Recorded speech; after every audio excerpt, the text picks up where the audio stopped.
Today, the Senate voted to start reopening the government. We took a big step forward to protect the health care of tens of millions of Americans in exchange for funding through January 31st. This agreement will give Democrats control of the Senate floor for a vote on one of our top legislative priorities, extending the Affordable Care Act premium tax credits. The agreement reinstates thousands of fired federal workers and provides back pay to more than 1 million others. It advances 3 bipartisan funding bills for agriculture and FDA, for military construction and Veterans Affairs, and for the legislative branch. Republicans control the White House, the Senate, and the House, and they made clear over a period of weeks, including just this week, that this was as far as they would go as part of the shutdown talks. This was the only deal on the table.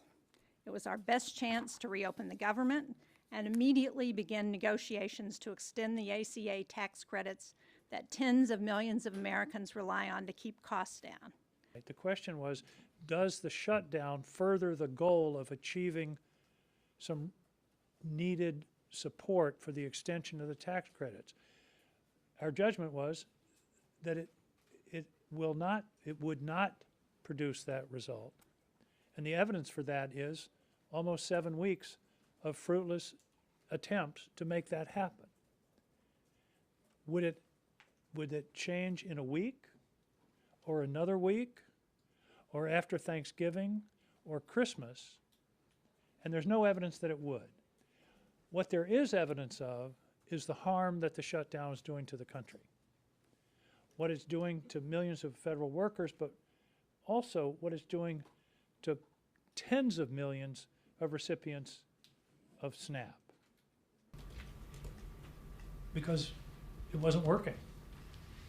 How long would it take to not get a response to say it isn't working? In other words, it's been 6 weeks. There's been the Republicans made it clear they weren't going to discuss the health care issue, the Affordable Care Act tax credits, until the shutdown was over. We tried to keep working that for 6 weeks. It didn't happen. The vote that we have is not a guarantee for sure. It's more of a guarantee. Here's the way I would put it. As I assessed it, there was 0 chance of dealing with the ACA issue as long as the shutdown continued. Now, I don't know, 50-50, but there's a lot better chance now than there was this morning. At a time when families desperately need relief, Washington's dysfunction is making life harder for families, and the last 39 days are proof of that. A record-long government shutdown paired with record-high health insurance cost increases is not the kind of history that the American people want Congress to make.